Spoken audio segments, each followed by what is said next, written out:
Ô, Guto, antes da gente passar aqui para as outras perguntas, né? Queria te fazer uma pergunta, justamente porque eu sei, enfim, que sua estratégia é focada aí para o médio e longo prazo, né? E a gente, quando toda a gente fala de médio e longo prazo no Brasil, a gente imagina que o desafio pode ser ainda maior, né? Porque imagina, a gente não consegue saber como é que vai ser, quer dizer, a gente sabe como é que vai ser ano que vem. Ano que vem vai ser difícil, igual foi o ano anterior, o ano Uhum. antes do outro, entendeu? Todo ano é difícil. Então, assim, como é que você consegue aí montar uma estratégia? Qual que é o seu mindset aí para o médio, longo prazo no mundo dos investimentos aqui no Brasil? Né? Como é que você consegue aí montar uma estratégia, pensar uma estratégia para o investidor que consiga aí escapar de risco eleitoral que a gente sabe que tem de 4 em 4 anos ou 2 em 2 anos, se a gente contar os riscos né, enfim, eleições municipais. Aí você tem também as empresas estatais que a qualquer momento podem acabar mudando. Aqui o Brasil, enfim, Bovespa é um índice que tem ali um peso muito forte em Petrobras, Vale, que são, né, ações que podem acabar sofrendo uma volatilidade ali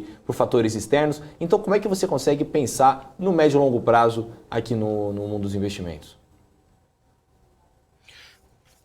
Rafael, muito bacana o teu ponto, porque ele vai assim, fala um pouco de como a gente tenta selecionar os ativos aqui na Western, né? E como a gente acha que realmente o investidor, seja ele um investidor pessoa física, um investidor institucional, deveria estar olhando, né, dado a incerteza no cenário macro, né?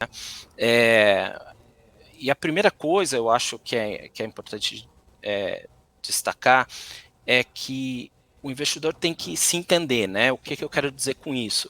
Ele tem que olhar para o horizonte de investimento dele. Né? Eu sou um investidor aqui que eu estou olhando a minha poupança de longo prazo e por isso eu tenho, né, investimento em ações. As ações compõem o meu portfólio de médio e longo prazo. Né? Então, realmente, se olhando, né, pegando o gancho que você fez, né, a forma como a gente pensa aqui para selecionar os ativos. E se o investidor tem esse horizonte, o foco dele, na nossa visão, é isso que a gente procura fazer aqui, é entender o ativo que ele está comprando. Né? Isso é fundamental. Né? O que eu quero dizer com isso? Que setor ele está expondo a carteira dele, que empresa, né? Então, quais são os fatores que vão afetar aquela empresa, qual é o histórico daquela empresa? Isso é muito importante, né? Quer dizer, a gente tem hoje, negociado na Bolsa, ativos que, empresas, né, que já passaram por recessão, por crise de 2008, por diversos ciclos políticos, e tem um histórico de entregar resultado, tem um histórico de sobreviver aos altos e baixos da economia brasileira, né? E a nossa economia ela é mais arisca, né, do que dos países desenvolvidos, né? Então, se você e a gente tem hoje boas oportunidades na bolsa de empresas com essas características, né? Então, o que a gente trabalha aqui dentro, né? Vamos ir ajudando o investidor, tentando ajudar o investidor. Vamos dividir o processo de investimento em duas partes, que é mais ou menos o que a gente faz. Uma coisa é a seleção dos nomes, que empresas eu quero ter na minha carteira, e a outra parte é como eu transformo isso num portfólio, numa carteira. Né? E isso é um pouco o papel que a gente tenta aqui. Isso é um papel dos analistas e dos gestores, né? Um e outro papel. O investidor individual ele acaba sendo o analista e o gestor dele mesmo, muitas vezes. Né? Mas o que eu quero dizer com isso? Olha, primeiro a gente está interessado em bons negócios, boas histórias, bom histórico de execução, boas equipes de gestão, né? Estratégia bem desenhada. Outra coisa que a gente pesa muito aqui internamente, né?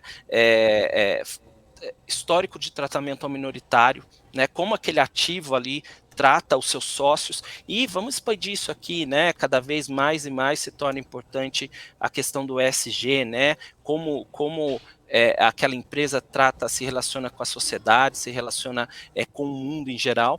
Então, esse é o primeiro passo, né? Feito isso, quando a gente vai para o nível da carteira, do portfólio, aí sim é válido o investidor, na nossa opinião, fazer, vamos dizer aqui, a gestão de risco da carteira dele. Né? Olha, mas os ativos que eu estou selecionando, será que eu não estou muito focado em small cap? Será que eu não estou, por exemplo, então estou trazendo um risco de liquidez, de capitalização para o meu portfólio? Será que eu não estou é pesado demais em um setor e aí eu trago um risco específico daquele setor para o meu portfólio? Será que, por exemplo, um exemplo aqui, se eu compro papel e celulose, se eu compro proteínas, se eu compro vale, eu não estou trazendo muito risco de câmbio para o meu portfólio. Então é isso que a gente faz. Primeiro a gente se debruça sobre as histórias e depois no nível do portfólio a gente tenta entender como essas histórias falam entre si e como elas agregam um risco na carteira. Então eu acho que é assim que o investidor deveria se posicionar, buscar essas boas histórias, essas boas companhias e, dada essa performance que a gente conversou no começo, né, hoje a gente tem realmente empresas, vamos dizer assim, de qualidade, premium, negociadas a preços interessantes na bolsa local. Bacana, Guto. Você comentou também, né, sobre como é importante a gente dar uma atenção aí para as histórias dessas empresas antes da gente ir comprar ou vender. Eu pensei em te perguntar, como que vocês fazem aí como que vocês precificam, né? Como que vocês entendem como que empresas como WEG, Renner, Ambev são precificadas, né, para poder selecioná-las? Uhum. Olha, Samira, primeiro eu dividiria em 2 pontos, né? Primeira coisa é entender a companhia, né? Realmente entender o negócio, né? O que essa empresa faz, quais são os pontos fortes da estratégia dela, né? No que os diferenciais daquela companhia se baseiam, né? O que faz essa empresa diferente das suas concorrentes, né? Então, o que diferencia a Renner das outras empresas de vestuário? Eu adicionaria a Renner, a Arezzo, por exemplo, que é outra empresa que a gente, outro modelo de negócio que a gente gosta bastante. O que diferencia essa empresa em relação à competição? O que faz os retornos dessa empresa serem sustentáveis, né? O que vai fazer o que fez essa empresa sobreviver aos altos e baixos da economia brasileira? E muitas vezes nos momentos de baixo, essa empresa acelerou o crescimento, né?